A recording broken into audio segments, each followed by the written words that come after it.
কুসুমকে ভালো না বাসায় আজুশের কাছে ফিরতে চায় না কুসুম। আমরা এমনটাই দেখতে পারব আজকের পর্বে, চলুন বিস্তারিত জেনে নেই। গল্পের শুরুতে দেখা যায়, কুসুম বলে সবাই ভাবছে আমি কয়েক দিনের জন্য গ্রামে এসেছি, কিন্তু আমি তো জানি আমি এখানেই থাকতে চাই। ঠাম্মিকে যদি এখনই বলি তাহলে তিনি অযথা চিন্তা করবেন, তার চেয়ে বরং পরে সময় নিয়ে তাকে বলবো যে আমি এখানেই থাকতে চাই। ঠাম্মি বলে, কুসুম, বাড়ি মেরামতের কাজ শেষ হতে 9 দিন লাগবে, তারপর তুই তোর বাবা দেবী মায়ের কাছে ফিরতে পারবি। কথাটা একটু ফোন করে জানিয়ে দিস মা। কুসুম বলে, ঠাম্মি, তার জন্য তো আগে মিস্ত্রি লাগবে, সেটা পেতে সময় লাগবে, তাই না? ঠাম্মি বলে, না রে, লাগবে না, আমার কাছে ব্যবস্থা আছে, হাততালি দিলেই দুজন মিস্ত্রি এসে হাজির হবে। কুসুম হেসে বলে, ঠাম্মি তুমি সবসময় মজা করো, মিস্ত্রি খুঁজতে তো কয়েকদিন সময় লাগবে, তাই না? ঠাম্মি বলে, মোড়ের মাথায় যে পানের দোকান আছে তাকে বলেছিলাম, মিস্ত্রি নিয়ে এসেছি, আজ থেকেই কাজ শুরু হবে। কুসুম বলে, ঠাম্মি, টাকা পয়সার কথা তো আগে ঠিক করে নিয়েছ তো? আজকাল সময় ভালো না, পরে ঝামেলা হতে পারে। তখন ঠাম্মি বলে, দাঁড়া, আমি ওদের ডেকে আনি, তুমি সামনাসামনি কথা বলে নাও।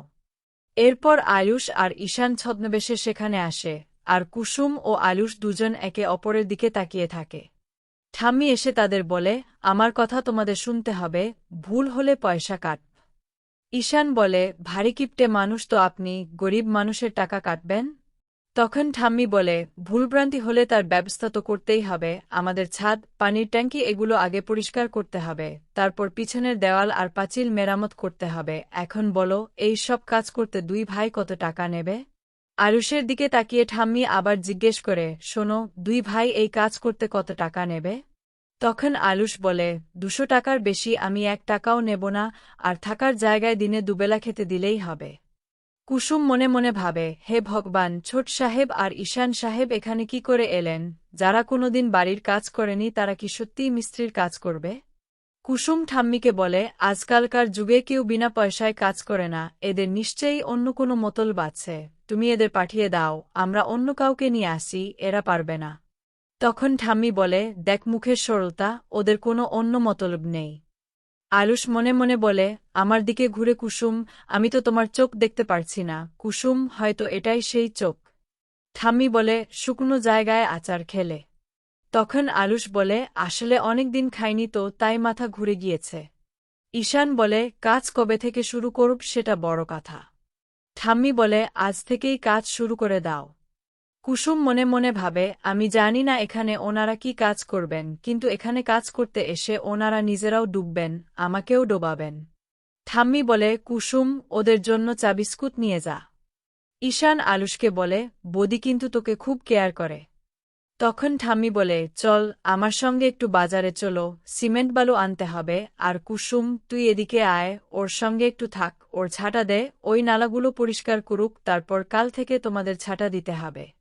কুসুম আলুষকে বলে, চন্দননগরে বুঝি আমাকে আরও কথা শোনানো বাকি আছে, যেখানে এসে আমাকে কথা শোনাতে এসেছেন। আর এক কথা, আপনার কাছে তো আমার ফোন নম্বর ছিল, এখানে এসে এই সব নাটক কেন? আর ছোট সাহেব, এই গ্রামের কোনো লোক যদি বুঝতে পারে যে দেবী মায়ের ছেলেরা এখানে ছদ্মবেশে আছে, তাহলে সবাই আমার নামে নিন্দা করবে, দয়া করে আপনারা এখান থেকে চলে যান। আয়ুষ বলে, ঠিক আছে, চলে যাব, কিন্তু তোমাকে সঙ্গে করে নিয়ে যাব। কুসুম বলে, আমাকে ভুলে যান, আমি বাড়ি ছেড়ে কোথাও যাব না, আপনি কেন আমাকে নিজের মতো থাকতে দিচ্ছেন না? আয়ুষ বলে, ধরো, এটা তোমার জন্য। কুসুম বলে, ফুল আমার পছন্দ নাই, আমি এখন কোনো ফুলকেই ভালোবাসি না, ছোট সাহেব। কুসুম মনে মনে ভাবে, ছোট সাহেবের কি হলো, উনি তো আমার ওপর রেগেছিলেন, এখন উনি আমার কাছে ক্ষমা চাইছেন নাকি? নিশ্চয়ই দেবীমাকে পাঠিয়েছেন, নইলে উনি যেভাবে আমার ওপর রেগেছিলেন, তারপর আমার কাছে ক্ষমা চাওয়ার প্রশ্নই আসে না। আয়ুষ আবার কুসুমের কাছে এসে বলে, আইম সরি কুসুম, আমি আবার তোমার কাছে ক্ষমা চাইছি। কুসুম, আমি জানি আমি যা যা বলেছি, তারপর হয়তো ক্ষমা চাওয়ারও কোনো অধিকার নেই, তুমি তো আমাকে চেনো, আমি যদি তোমার ওপর রেগে থাকি না কেন, তোমার থেকে দূরে সরে থাকা আমার পক্ষে সম্ভব না, আর যেখানে আমি জেনে গেছি যে ওই চোখ দুটো তোমার, সেখানে তো দূরে সরে থাকার প্রশ্নই আসে না, তুমি শুধু আমারই। কুসুম বলে, ছোট সাহেব, আপনার এখানে আসাটা উচিত হয়নি। তখনই আয়ুষ কুসুমকে জড়িয়ে ধরে বলে, তোমাকে ছাড়া আমি একা থাক কি করে, বলো, যেখানে তুমি সেখানেই আমি, আমরা একে অপরকে ছাড়া অসম্পূর্ণ। কুসুম কুসুম বলে, ছোট সাহেব, আমাকে ছাড়ুন। আয়ুষ বলে, কুসুম, আমি এই মুহূর্তেই চোখ দুটোর সত্যিটা জেনে গেছি। আমি ওই চোখ দুটোকে আর তোমাকে প্রচণ্ড ভালোবাসি। আমার সাথে প্লিজ বাড়ি ফিরে চলো, তোমাকে ছাড়া আমার একা থাকা অসম্ভব। কুসুম বলে, আপনি কি বলছেন এসব? দেবী মা কখনোই এই সম্পর্কটা মেনে নেবে না। আয়ুষ বলে, কুসুম, আমি মায়ের সাথে কথা বলবো। কুসুম বলে, তারপর যদি উনি এই সম্পর্কটা না মানেন তখন আপনি কি করবেন? আয়ুষ বলে, তখন আমি তোমাকে নিয়ে সবাইকে ছেড়ে আলাদা হয়ে যাব, আমরা আলাদা থাকব। তখন কুসুম আয়ুষকে থাপ্পড় মেরে বলে, আপনি ভাবলেন কি করে আপনি দেবী মাকে ছেড়ে আলাদা হয়ে যাবেন? উনি আপনার মা, আর আপনি ভাবলেন কি করে আমি আপনাকে আমার থেকে আলাদা হতে দেব? এই সম্পর্ক শুধু মালিক আর কাজের লোকের সম্পর্ক, এর থেকে বেশি কিছু নাই। আর যে সম্পর্কের টান আপনাকে এখানে নিয়ে এসেছে সেটা কিন্তু আমার জন্য নয়, এই চোখ দুটোর জন্য। আপনি আমাকে কখনো ভালোবাসেননি, সেই জন্যই বাড়ি থেকে বের করে দিতে আপনার একটুও বিবেকে বাধেনি।